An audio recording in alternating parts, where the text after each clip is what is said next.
Salam əziz şagirdlər, bildiyiniz kimi bugün OTK-nın növbəti blok sınaq imtahanı keçirilib. Gəlin həmin sınaq imtahanına hansı suallar düşüb tarix fənnindən həmin suallara baxaq. Qarabağ General Qubernatorluğunun sərhədləri daxilində idi. Bilirsiniz ki, 1919-cu ilin yanvar ayında AXC Qarabağ üzrə General Qubernatorluq qurdu və həmin General Qubernatorluğun tərkibində Şuşa qəzası, Cavanşir qəzası, Cəbrayıl qəzası və Zəngəzur qəzası vardı. Yəni 1, 2, 5, 6 bizim doğru cavabımız olacaq. Birinci Pyotrdan fərqli olaraq 2-ci Yekaterinanın dövründə Çar Rusiyası Azərbaycan torpaqlarına yürüş etmişdir. Hər ikisi bilirsiniz ki, Azərbaycan torpaqlarına yürüş edib. 1722-23-cü illər Pyotr, 1796-cı ildə isə 2-ci Yekaterina. Demək, bu oxşar cəhətdir və biz biri çıxırıq. Baltik dənizi sahillərinə çıxış əldə etmişdir. 1-ci Pyotr Şimal müharibəsindən sonra, demək, 2 də yanlışdır. Bizim doğru cavabımız çıxır artıq 3-4. Qaradənizdə üzmək hüququ qazanmışdır. 2-ci Yekaterina, bəli, Osmanlı məğlub edib bu hüququ qazandı və Krım xanlığını da 1783-cü ildə işğal etmişdir. 3-4 Kiçik Qaynarca müqaviləsi və Krımın işğalı 2-ci Yekaterinanın dövrünə aiddir. 63-cü sual. Cədvəldə verilənlərin oxşar cəhətlərini müəyyən edin. Babilə üsyanı, Zeynəb Paşa üsyanı, Məşrutə hərəkatı. Bilirsiniz ki, 1848-52-ci illər Babilə üsyanıdır. 1898-ci il Zeynəb Paşa üsyanıdır. 1905-11-ci illər isə Məşrutə hərəkatıdır. Hər üçü Cənubi Azərbaycan tarixinə aiddir. Bəli, bir düzdür. Demək, bizim cavabımız B və yaxud da D bəndidir. Qalibiyyətlə nəticələnmişdi. Bu yanlışdır. Bilirsiniz ki, bu üsyanlar sonda məğlub olub. Qacarlara qarşı baş vermişdi. Bəli, bilirsiniz ki, 1796-dan 1925-ci ilə qədər İranı və Cənubi Azərbaycanı Qacarlar sultası idarə edib və hər üçü də Qacarların dövrünə düşür. Demək, doğru cavabımız D bəndi olacaq. 64-cü sual.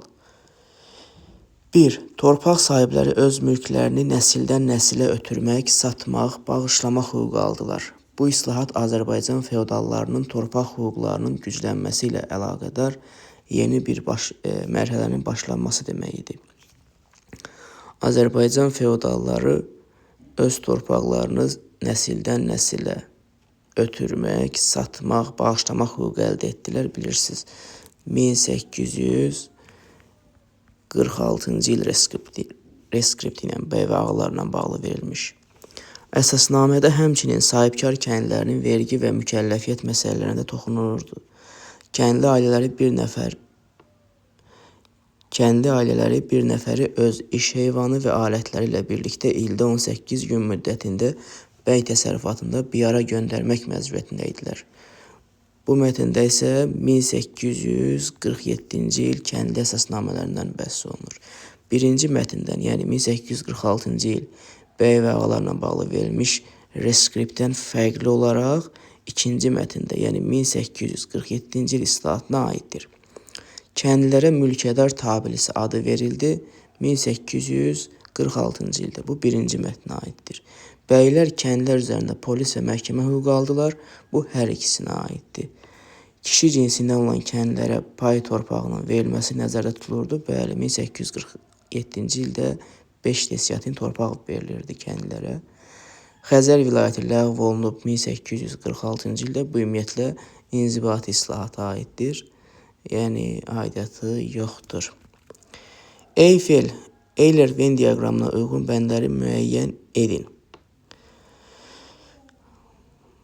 Gülüstan müqaviləsi, Türkmənçay müqaviləsi və Ədirnə müqaviləsi. Bilirsiniz ki, 1813-cü ildə Gülüstan, 1828-də Ədirnə, Türkmənçay 29-da da Ədirnə müqaviləsi imzalanıb. Qacarlar dövləti ruslara hərbi təzminat verməli idi. Bu, Türkmənçay müqaviləsinin şərtidir. Yəni, 2-yə A aid olmalıdır. Demək, o zaman B bəndi səhvdir. C bəndi səhvdir, Y bəndi səhvdir. Çar 1-ci Aleksandrın dövründə imzalanıb. Çar 1-ci Aleksandr bilirsiniz 1801-dən 25-ə qədər idarə edib Rus dövlətini. 25-ci ildən 1825-dən 55-ə isə 1-ci Nikolay idarə edib. Demək, sadəcə Gülüstan müqaviləsi Aleksandrın dövrünə düşür. Demək, 1-ə də aid olacaq B.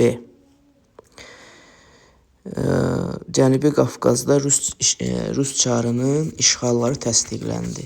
Baxsaq, hər üç müqavilədə həm Osmanlı ilə, həm də ki Qacarlarla imzalanmış müqavilələrlə Rusiya Cənubi Qafqazda öz işğallarını bir növ tanıtdı. Həm Qacarlara, həm də Osmanlıya. Demək ki, oxşar olacaq. 1-ə də B aid olanda doğru cavabımız çıxır.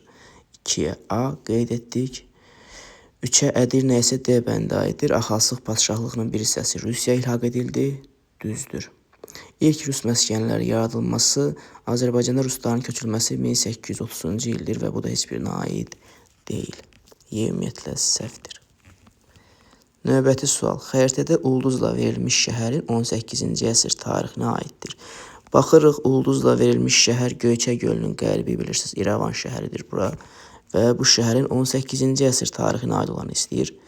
Çar 1-ci Pyotrun qoşunları tərəfindən işğal olunması. Çar 1-ci Pyotr Xəzər sahili vilayətləri işğal eləmişdi. Həmin dövrdə qərb torpaqlarını Osmanlı işğal etmişdi. Bu yanlışdır. Şah 1-ci Abbas tərəfindən Osmanlı işğalından azad olunması. Bəli, Şah 1-ci Abbas İrəvanı azad edib, amma 1604-cü ildə azad edib. Yəni bu 17-ci əsrə aiddir. 18-ci əsrə aid deyil. Bizdə isə 18-ci əsrə aid olan istəyir. Ona görə həmişə şagirdlərə tapşırıram ki, bu tipli suallarda diqqətli olun. Demək, bu da yanlışdır. Qarabağ xanlığından asılı vəziyyətə düşməsi. 18-ci əsr bilirsiniz, Azərbaycan tarixində xanlıqlar dövrü başlayır 18-ci əsrin ortalarından və İrəvan xanlığı Qarabağ xanlığından asılı vəziyyətə düşüb. Bu doğrudur. Ərazisində Sərdar sarayının inşa olunması, bəli, Sərdar sarayı və sonra ona əlavə edilmiş güzgülü salon da məhz İrəvan xanlığında yerləşir. Demək, doğru cavabımız C bəndi olacaq. Hansı nömrələrin yerini dəyişsək, xronoloji ardıcıllıq alınar? Atilla'nın Bizans dövlətindən müqavilə bağlaması 434.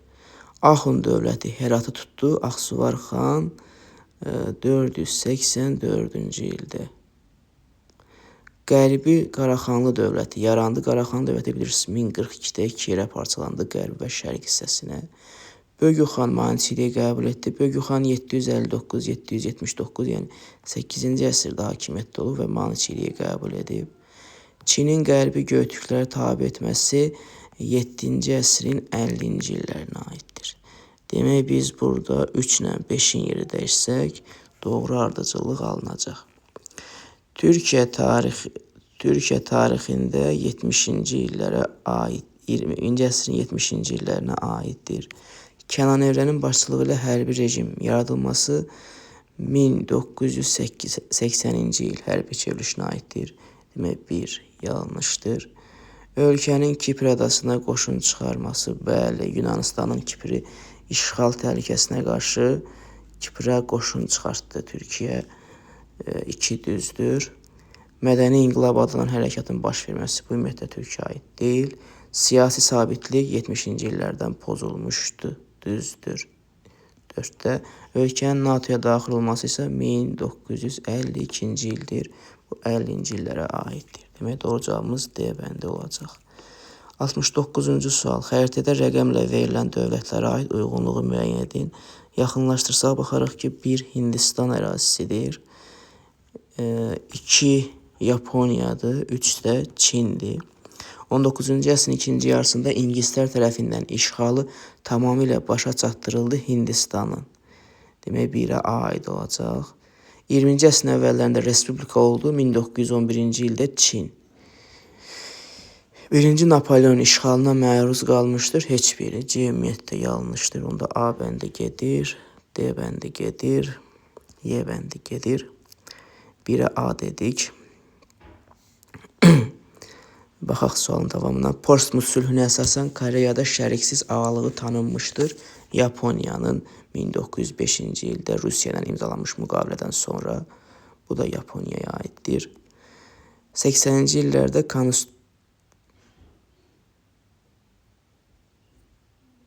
burada üzr istəyirəm. Xəritədə Çin 3-dədir. Demək 3B-yə aid olacaq. 19-cu əsrin 80-ci illərdə konstitusiya qəbul olunmuşdur. 1889-cu ildə Yaponiyada.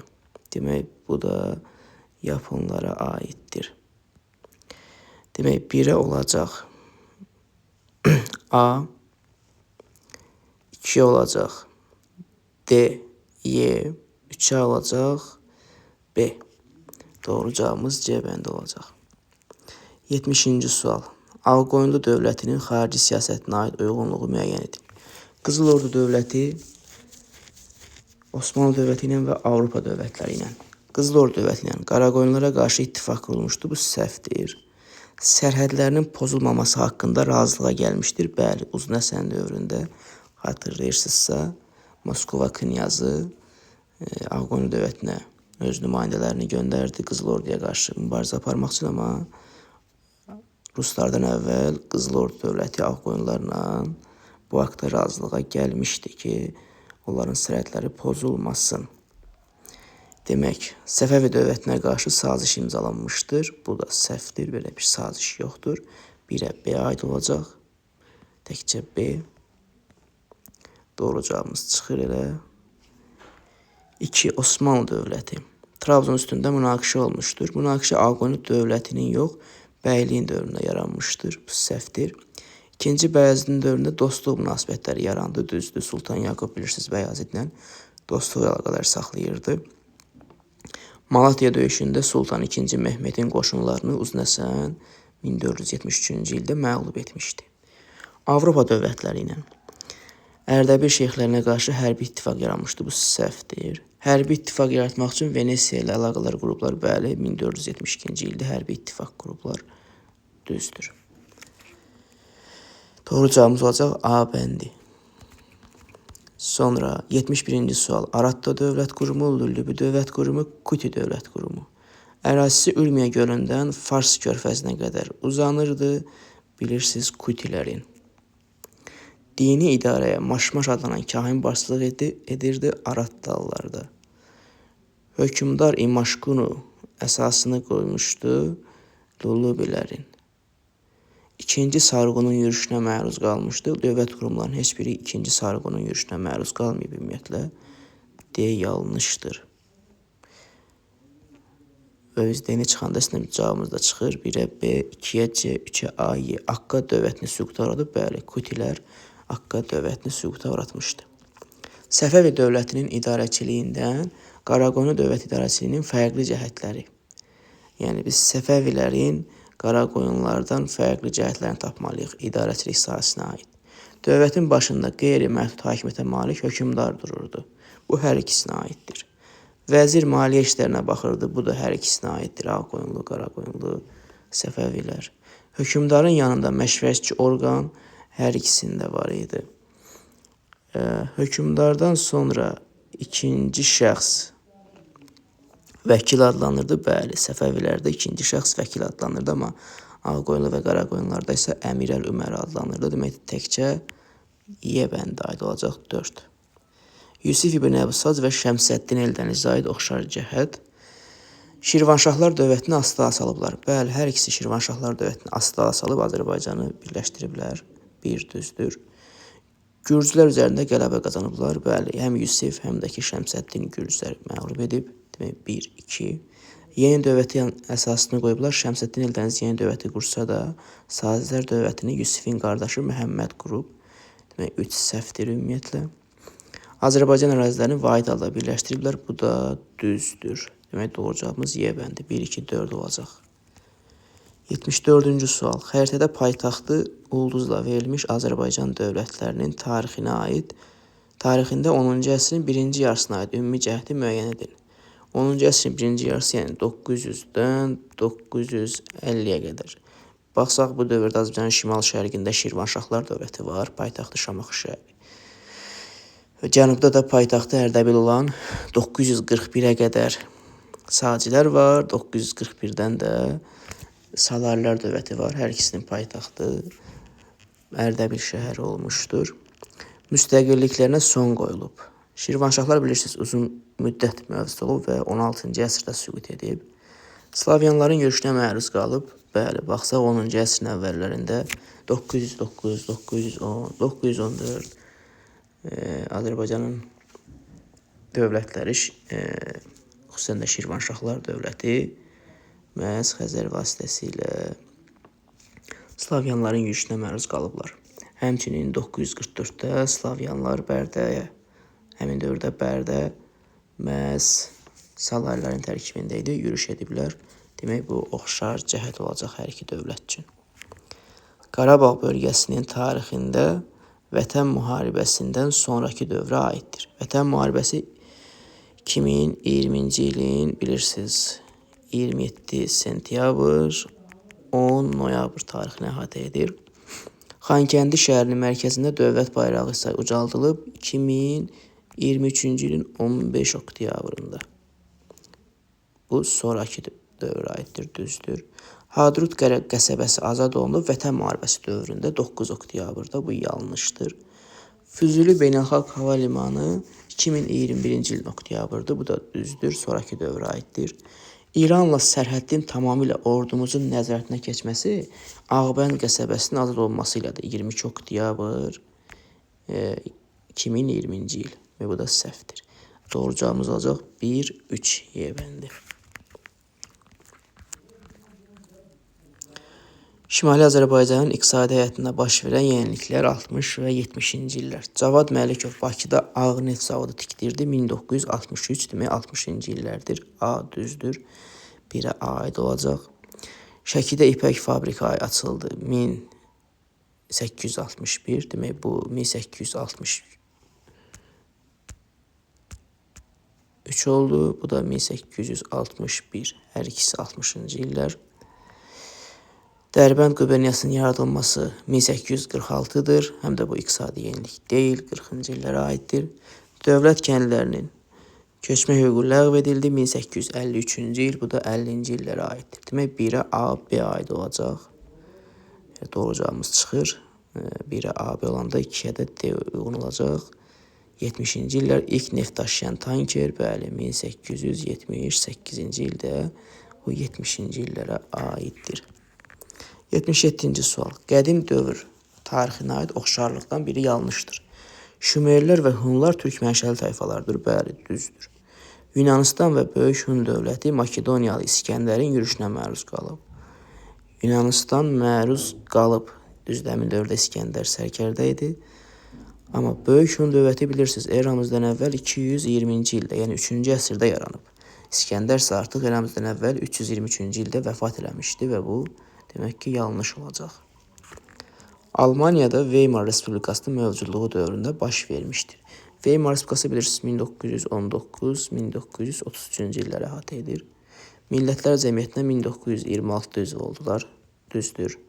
Saar vilayətini referendumla geri qaytardı Hitler 35-ci ildə. Bu səhvdir.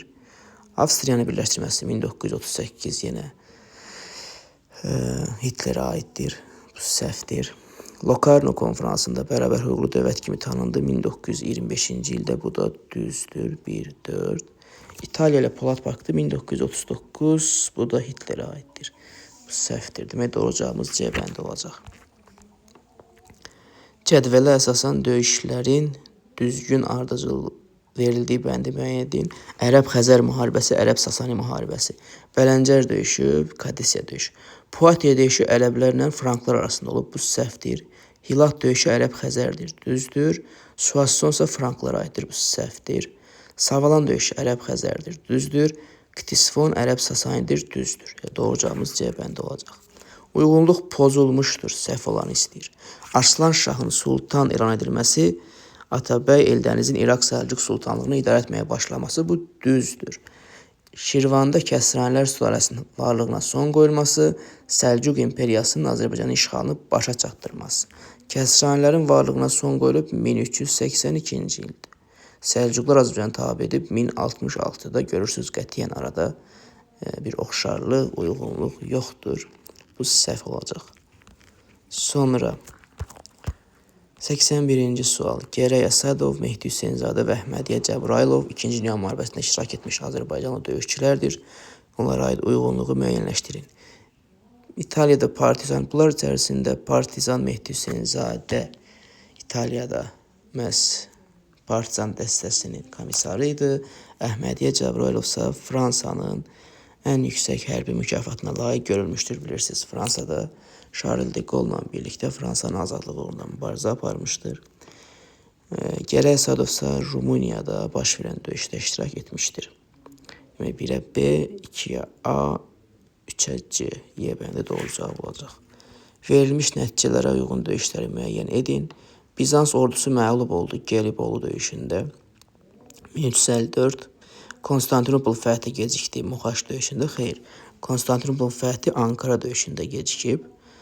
1402-ci ildə Ankara döyüşündə Macar-Çex ordusu məğlub edildi. Macar-Çex Moxaçla yadda saxlaya bilərsiniz. Bu da Moxaç döyüşünə aiddir.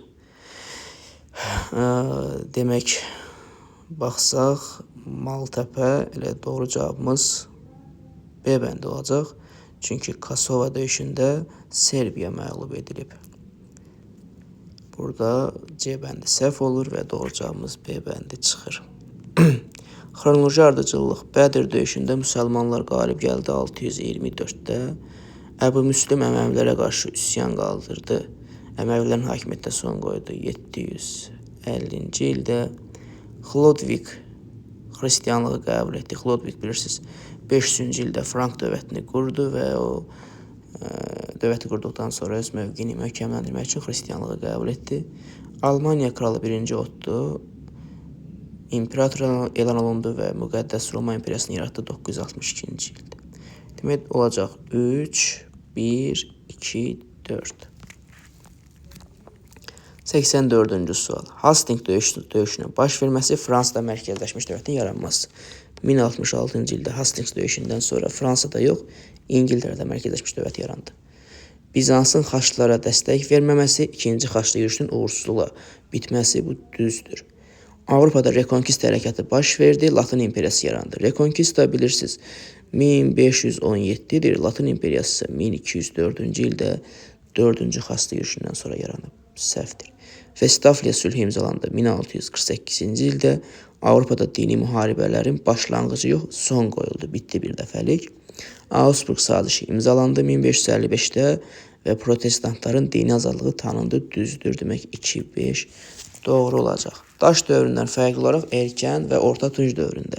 Yəni biz erkən və orta tunc dövründə aid olanları seçməliyik. Əkinçilikdə süni suvarma sistemindən istifadə edilirdi. Bəli, erkən tuncda yarandı və sonradan istifadə olunurdu. Siklopik tikillər inşa olunurdu. Bu son tunc dövrünə aiddir. Burada isə ancaq bizdən erkən və orta tunc dövrü istəyir. Əhali oturaq həyata keçib neolitdə, yəni yeni daş dövründə. Köçmə maldarlıq yaranıb erkən tuncda və sonradan da mövcud olub. Demək 1-4 doğru olacaq. Heydər Əliyevin 1-ci rəhbərliyi dövründən fərqli olaraq 2-ci rəhbərliyi dövrü. Heydər Əliyevin 1-ci rəhbərliyi dövrü 1969-1982, 2-ci rəhbərliyi dövrü 1993-2003. Bəzən şagirdlər Heydər Əliyevin 1-ci rəhbərliyi, 2-ci rəhbərliyi dövrü deyəndə 1-ci və 2-ci prezidentlik dövrü nəzərdə tutulur. Xeyr, Heydər Əliyevin 1-ci rəhbərliyi dövrü deyirsə, o zaman 1969-1982-ci ildə Azərbaycan SSR Komünist Partiyasının 1-ci katibi olduğu dövrü götürürsünüz. Burada diqqətli olun. Konstitusiyanın qəbul olunması 1978-1995. Bu həm Azərbaycan SSR, həm də Azərbaycan Respublikasına Heydər Əliyevin dövrünə aiddir. Ağdam Xankəndi yolu 1979-dur. Bizdənsə 2-ci rəhbərlik dövrünü istəyir. Əsri müqaviləsi 1994 düzdür, 2-ci rəhbərlik dövrünə aiddir. Dövlət neft fondu 1999, bu da düzdür. Demək 3 və 4 doğru olacaq. Sonra Monqolların birinci yürüşü 1220-22, Cəlaləddinin yürüşü 1225-31'e qədər Azərbaycanda olmuşdur. Ustabəndər üsyanı bilirsiniz Cəlaləddinə qarşı baş verib. Azərbaycan bütünlüklə Ali Monqol xaqanlığına tabe edildi. Monqolların ikinci yürüşündən sonra bu səhvdir ümumiyyətlə. Şirvanşah ikinci Axis dinastiyasını qəbul etdi. Monqolların birinci yürüşü zamanı bilirsiniz Güştafs idarə edirdi Şirvanşahları. Cəlaləddin yürüşü zamanı isə Fərib, 3-cü Fərib, bu da səhvdir. Təbriz şəhərini ələ keçirməmişdilər. Monqollar birinci yürüşü zamanı Təbrizi ələ keçirə bilməyiblər. Axsunqurlar dövlətini süquta uğratdırıb. Bilirsiniz ki, Cəlaləddin 1227-ci ildə. Situasiya sualı 18-ci əsrin 30-cu illərində Azərbaycanda hakim sülalənin nümayəndələri artıq feodal əyanları və xalq arasında öz nüfuzlarını tamamilə itirmişdilər. Onlar daha ölkəni süquta gedən yoldan xilas etmək iqtidarında deyildilər. Nadir xan öz nöqteyi nəzərindən yeganə doğru yolu taxtacın həqiqi sahibi olmağında görürdü. Hakimiyyətin həqiqi sahibi olandan sonra da öz mövqeyini müharibələr vasitəsilə möhkəmləndirməyi, yürüşlərə çıxmaqla həmçinin ölkə iqtisadiyyatını dirçəltmək, hakimiyyətdəki sülalə dəyişikliyindən narazı qalan əyanları varlandırmaqla onları öz tərəfinə çəkmək məqsədi güdürdü. Bundan ötürü o qədim türk qaydasına görə qurultay çağırdı. Yeni yaradılmış dövlətdə bir sıra sərt islahatlar həyata keçirildi. Mənbədə bəhs olunan qurultayın nəticəsində süquta uğrayan və yeni yaranan dövlət. Bilirsiniz, burada söhbət Muğan qurultayından gedir. Suqovuşanda, Muğanda keçirilmiş qurultayda 1736-cı ildə Səfəvilər süqut etdi. Süqut edən dövlət Səfəvilərdir. Yeni yaradılmış dövlət isə Əfşarlar dövlətidir. Bəhs edilən qurultay nəticəsində yaranan yeni dövlətdə həyata keçirilən islahatların hərəsinə aid cədvəl üzrə bir nümunə yazın. İnzibati idarəetmə vergi. İnzibati idarəetmə, Nadir Şah bilirsiniz bir sıra islahatlar keçirdi. Məsələn, o öz dövlətində baş vəzir, sədrəzəm vəzifələrini ləğv etdirdi. Ölkəsini 3 bəylər bəyliyinə böldü. Məşəd şəhərini dövlətinin paytaxtına çevirdi. O Səfəvilərdən fərqli olaraq Azərbaycan adlı bir əyalət yaratdı. Yəni Səfəvilər dövründə Azərbaycan 4 bəylər bəylinə bölünürdü, amma Nadir Şah vahid Azərbaycan əyaləti yaratdı və qardaşını ora hakim təyin etdi.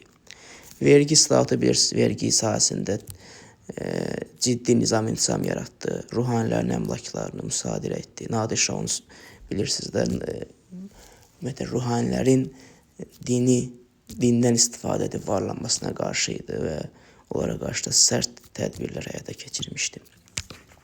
Yeni yaranan dövlətin qurucusunun və Şah 1. Abbasın xarici siyasətinə aid oxşar cəhətlərdən ikisini yazın. Nadir Şahın, yəni Nadir Şahla 1. Abbasın oxşar cəhəti.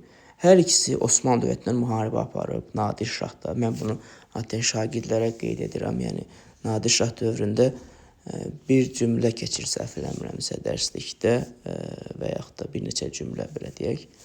Və şagirdlər Osmanlılarla müharibəni qatışdırır bəzən. Bəli, Nadir xan Səfəvilər dövründə olduğu kimi Nadir Şah Əfşar da, yəni Əfşarlar dövləti də Osmanlılar dövlətindən müharibə aparıb və müqavilə imzalayıb. Hər ikisi də Osmanlılarla müharibə aparıb, Şah 1. Abbas da, Nadir Şah da və müqavilə imzalayıblar. Hər iki dövlət İngiltərə ilə əlaqələr qurublar.